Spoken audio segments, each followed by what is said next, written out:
Hello and welcome to another episode of the Classical Republican. Today we're reading from the A Cosmopolitan of Nations book, which is a collection of Giuseppe Mazzini's writings, and we're reading we're reading on the superiority of representative government.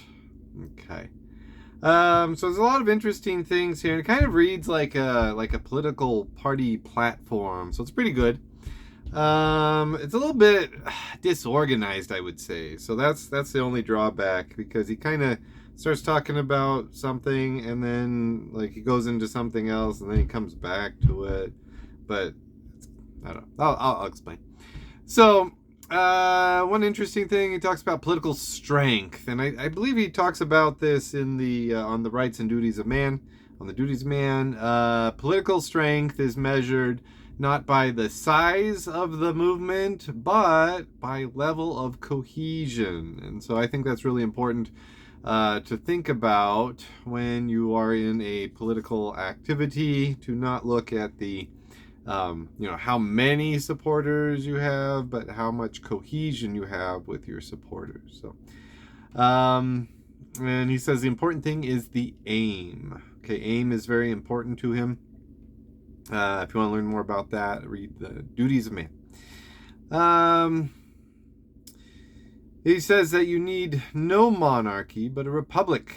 With the monarchy, you need to find the right man. But with the republic, you need to form a people. And he talks a little bit more about that later. Vanguard. He talks about the vanguard. Doesn't really express it, but it doesn't really say the word vanguard, but he's talking about leaders and teachers of the revolution.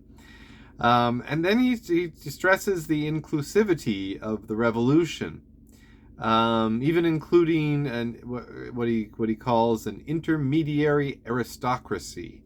And I think he might be talking about, might be considering what Marx termed the lumpen proletariat. So he was living at the same time as Marx, and I think he was thinking about a lot of the same issues as Karl Marx. Now, on page 46, talks about liberty, equality, humanity. The quote is, "Liberty in all things and for everyone, equality of rights and duties, both social and political, association of all the peoples, of all free men in a mission of progress that embraces humanity as a whole." End quote. So the symbol that he decides on is the symbol of the republic, and these are some of the characteristics of that. And then he gets into all these all these issues that I'll just list off, because it's really like a platform, a party platform. So he talks about eliminating inequality, abolishing the death penalty, even opposing constitutional monarchy. So just, not just monarchy. I think Montesquieu would disagree with him. Montesquieu would say, yeah, it's fine to have a monarchy as long as you have checks and balances.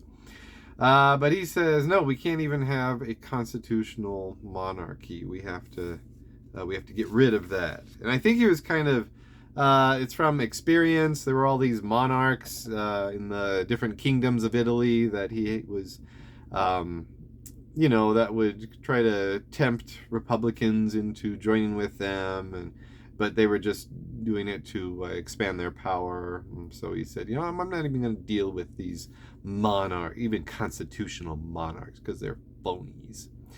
Talks about opposing individualism, promoting association.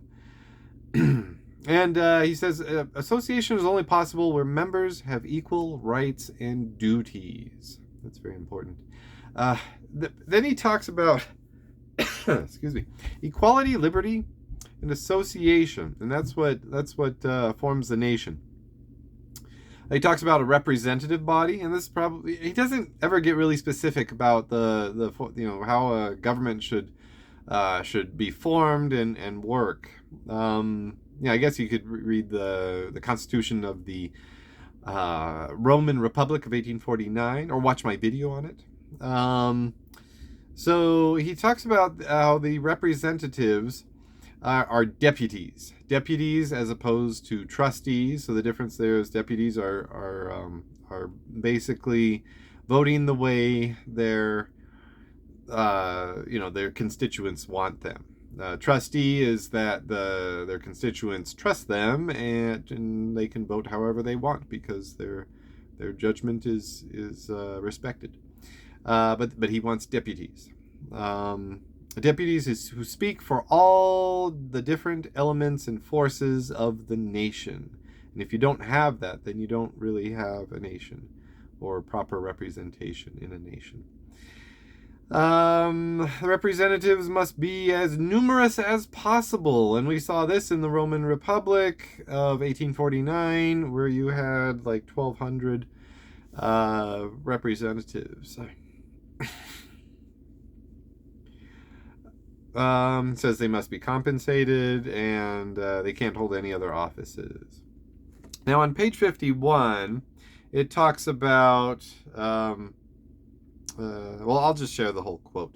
It says, the national representatives are entrusted with directing and perfecting these social forces in view of promoting the common good. Hence, the representatives must ensure that all subsequently created institutions advance social equality without undermining political equality. This implies that a great part of their efforts needs to be directed toward the improvement of the largest social class, which is also the poorest. Specific laws must be enacted with regard to wills and inheritance issues. Okay, so that's an equality. And that ensures equality, like Noah Webster talked about, as well as donations to prevent the excessive accumulation of wealth and property in the hands of a tiny minority of families. The explicit goal of all legislation should be to compensate people for their work according to their contribution to the common good. A system of public welfare must be established, which shall be based on the principle of progressive taxation of all income, except for subsistence wages. That's where he talks about that in the Duties of Man, where you shouldn't tax essentials. Finally, the maxim that every man has a right to be judged by his peers should lead to the introduction of a jury system for the administration of justice. All right. So those are a bunch of things. He goes on to talk about freedom of conscience, freedom of press, association, education, and also to encourage libraries, newspapers, prizes. I'm not really entirely sure what that means, and universities. So, this was a really good essay on the superiority of representative government. Reads like a platform, but some of his other platforms don't really read as specifically as this does. So, excellent read. So until next time, long live the Republic.